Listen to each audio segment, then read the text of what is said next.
Hey there, this is Ranjit, and in this video we'll be doing the full review for this Samsung Galaxy E5, which is sort of a mid-range Android device by Samsung. And I have been testing this device for over 3 weeks now. And before we proceed, let me actually give you a physical overview. On the top we have a secondary noise cancellation mic, and here we have the power on off button. And you'll find two slots over here. One is slightly bigger and this one is the smaller one. This is where your primary SIM will go. But do remember that it's a nano SIM. And the second slot is a little bit weird because this is a Duos device. That means it supports dual SIM. And you can add your second SIM over here, but if you do that, then you cannot add your micro SD card. So you got to decide between the second SIM or the micro SD card. I did all my testing with one regular nano SIM and micro SD card. Moving to this side, as you can see, we have the main microphone, and here we have the 3.5mm headphone jack, and this is the micro USB slot. And on this end, we have the volume rocker. If you move towards the back, we have the speakerphone, 8-megapixel rear-facing camera with LED flash, Samsung branding, and this is a unibody design. Hence, the back cannot be opened. Hence, the battery is sealed inside. It has a 2400 milliamp hour battery, and the battery life is pretty good. I'll show you that a bit later.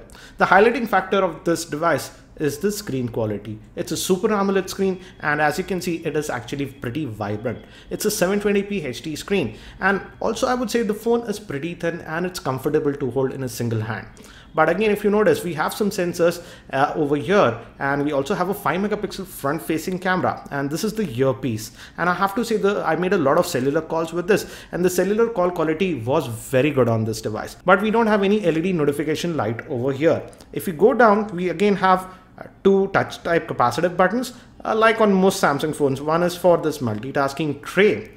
We have the home button, and the other is for back. Fortunately, they do light up. And let me also show you the interface. It runs this new TouchWiz interface. I would say it's a little bit more simplified than earlier TouchWiz interface. And for the most part, it's actually pretty fluid.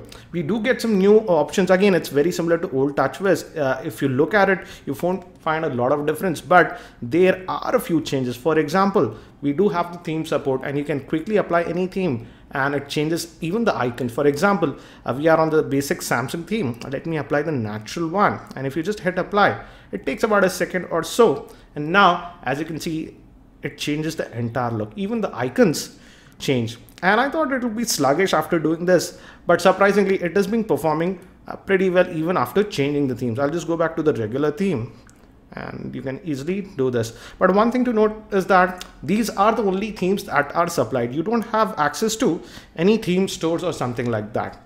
But at least it's a good start. Fortunately, we do have these quick toggles over here, and we also have this button using which you can access them. And you also do get the ultra power saving mode in this one. And we also have the smart stay. But one annoying thing you'll notice is that we don't have any auto brightness sensor on this device. So that is pretty annoying in my opinion. But the screen is actually pretty bright, and we also have an outdoor mode. But to adjust the brightness, you have to use this manual toggle, which is sort of silly in my opinion. If we talk about the Android version, let me show you. It's running on the Android version 4.4.4, that is KitKat. Regarding storage also, Samsung did a good thing. We have ample internal storage. It comes with 16 gigs of internal storage. I've installed a lot of apps, etc.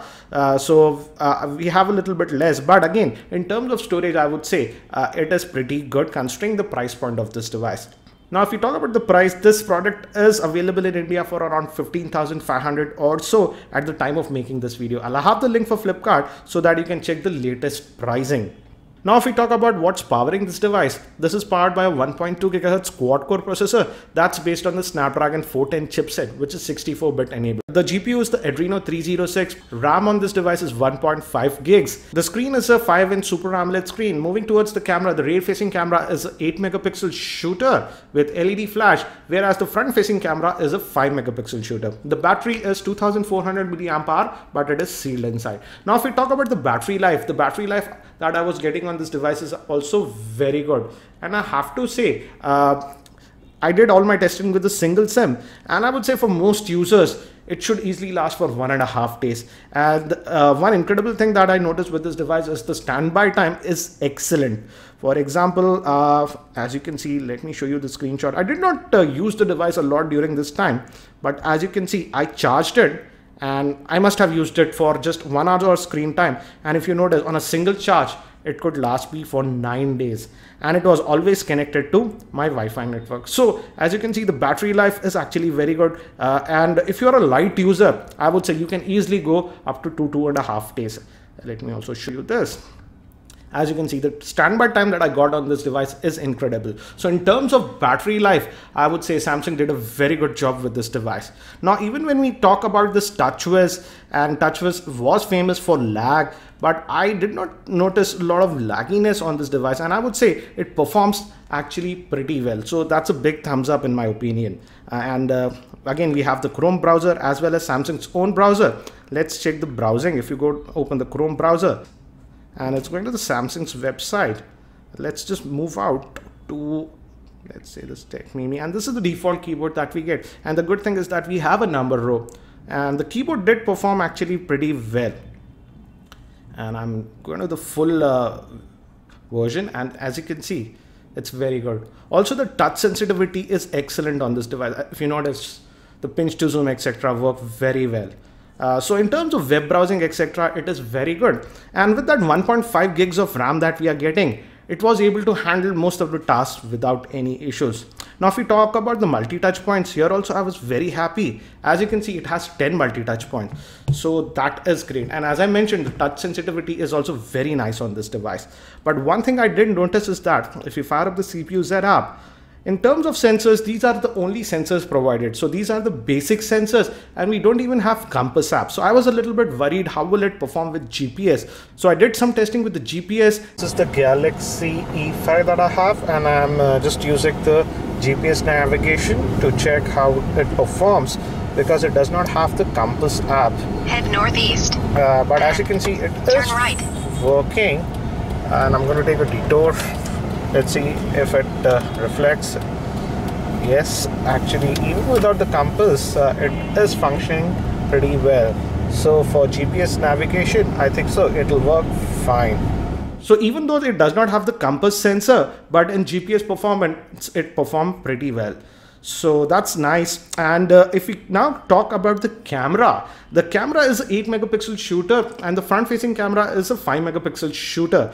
I would say that the 8 megapixel camera is just sort of average. It's nothing great. Outdoor shots can come out good, but if you're a person who takes a lot of shots indoor, then it does tend to struggle up a little bit. But when we move to the front facing camera of this device, the front facing camera was actually amazing. In fact, I have shot a separate video where I compared the Galaxy Grand Max and this Galaxy E5. And in terms of front facing camera, this Galaxy E5 was actually very good. I'm actually pretty impressed with the front facing camera that is offered on this device.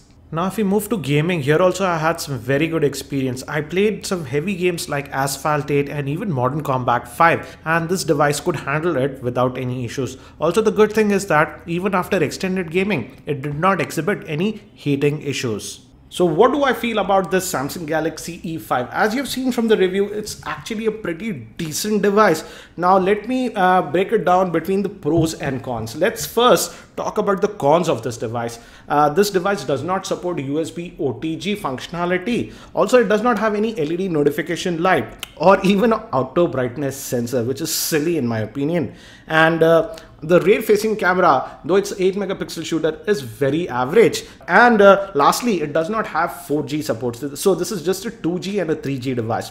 Now, if we move to the pros of this device, the first thing that I liked is the responsiveness. The device is actually pretty responsive, and it handled the Android UI actually pretty well during my testing time. Also, if you notice the screen quality is actually very good. This 720p AMOLED panel is very vibrant, and you'll be really happy with the screen quality that Samsung has provided. Also, as I mentioned, the front facing camera, which is a 5 megapixel shooter, is actually excellent. Also, in terms of battery life, I would say the battery life that we were getting is excellent on this device. So to conclude, I would say this Galaxy E5 by no means is a perfect device. It has its shortcomings, but if we talk about the overall performance and the highlighting factors of this device, I would say it's a pretty good device for the price point. And if you're looking for a Samsung device in the mid-range price point, definitely have a look at this Galaxy E5. I've also posted several other videos on the Samsung Galaxy E5, so make sure you check them out. And if you're not subscribed to my YouTube channel, hit that subscribe button. Thanks for watching. This is Ranjit and I hope to see you in my next video.